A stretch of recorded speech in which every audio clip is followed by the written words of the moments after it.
Spa is steeped in history. They've been racing here for over 80 years, and it's still the driver's favourite. Well, it's I think one of the most fabulous circuits in the world. Spa's about man and machine versus the Ardennes Valley and the elements. You really have to be very brave. You have to commit and believe and trust in the car and the track and your own skills.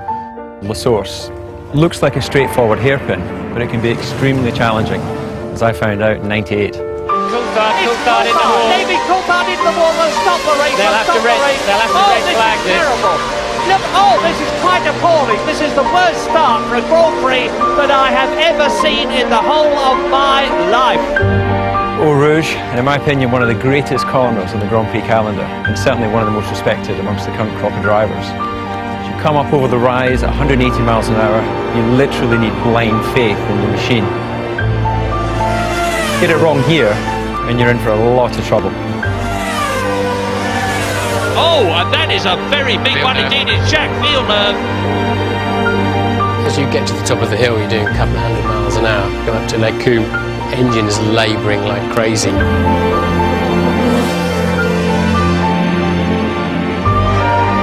And you may remember, this is where some German bloke got a bit confused and ran in the back of me. Oh, God! Michael Schumacher, he's out. He's going to have it out with David Coulthard. I think I could have had him. Spa for me, pure magic. Everything that seemed to be successful in Jordan's history and his career in motor racing seemed to happen here. Fantastic! That historic moment, Damon Hill winning, Ralf Schumacher second. For me, probably, well, the greatest day in my sporting history. This is a racetrack that rewards you for attacking it. It pays you back if you really attack it and respect it.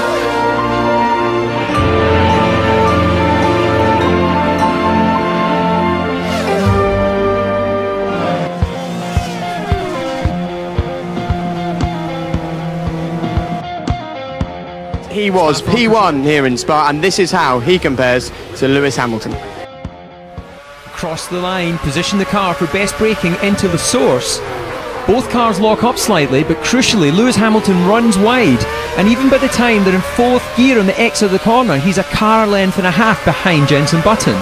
Position the car on the run down to Eau Rouge, take a breath, absolutely flat out, 180 miles an hour, drag some speed as you load the car through the apex, and then the gradual rise along the Kemmel Straight up to 200 miles an hour by the time they brake for turn 5. Listen to them buzzing into the limiter slightly with the DRS fully open. Through turns 5, positioner in 6. Slight hesitation, lot of understeer for Jenson Button as they drop down the hill into Rivage.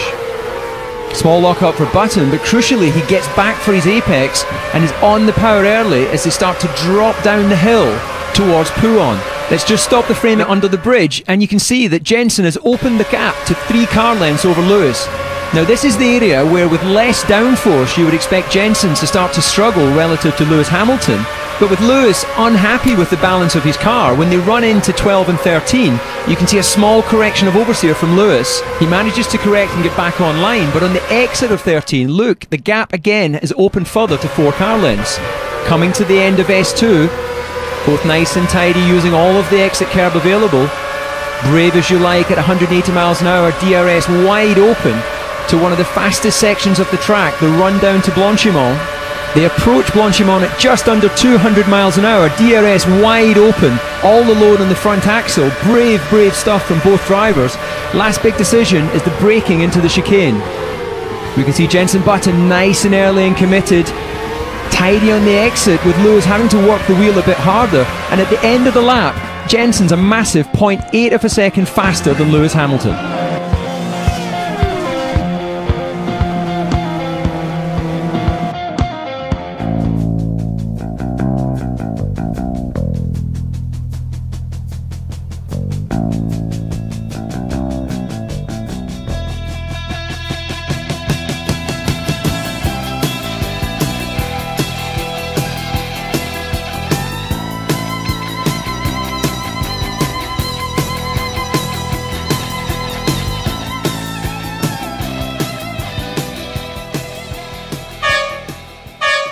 Here we go then, 5 lights ahead of the drivers.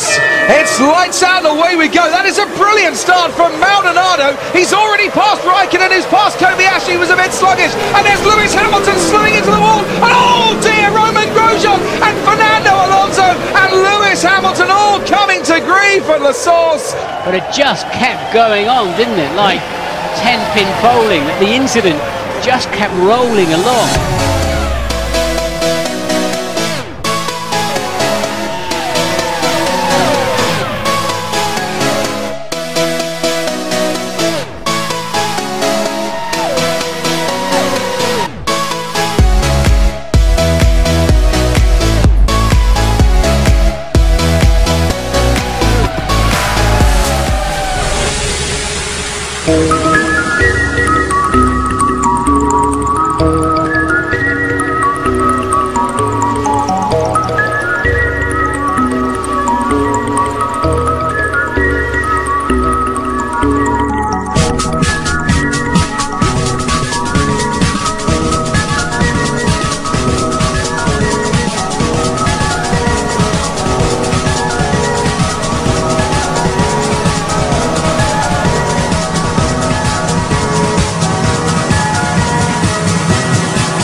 Ted's got news. On Kamui Kobayashi, and what a horrible start to his race from his best ever F1 starting position. The brakes look okay, funnily enough. It's the side pod they've got to worry about. There's a massive hole in the right hand side of the side pod, so I wouldn't be surprised if some of the cooling, the radiators are affected and punctured by that. They've sent him out again, and I wouldn't be surprised if they have to retire Kobayashi, but they have sent him out with a bit of gaffer tape to cover up that hole. We haven't seen a replay yet, but he wasn't the man that caused the accident. It was really all about Hamilton and Grosjean getting together and wiping the pack out. That's where the accident started. Let's see it again. Maldonado in the middle. We're watching on the left-hand side here. Grosjean cutting across Lewis. Then he just loses control. Grosjean going over Perez.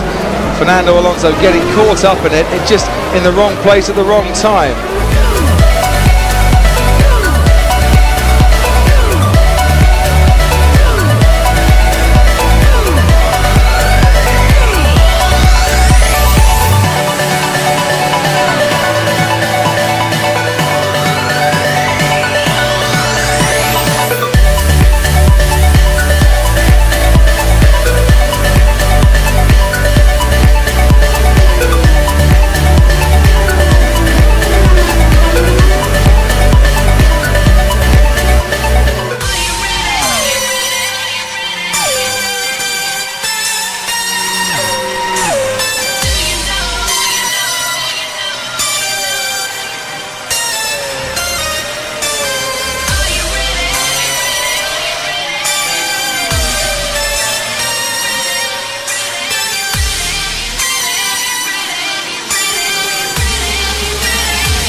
and it does rather look that Jenson Button is going to get this victory.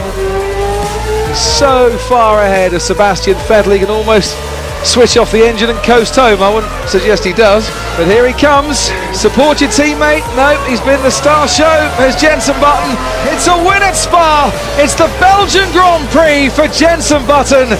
Okay, Jenson, great drive today, fantastic. We've had a great car all weekend and we pushed them and they cracked. Brilliant job. Cheers guys. Yeah, can't believe that. Fantastic. Excellent, great job guys. The car is just such a big step forward, and we did push him into a mistake. Congratulations to Lewis as well. But what a total domination that was by Jenson Button.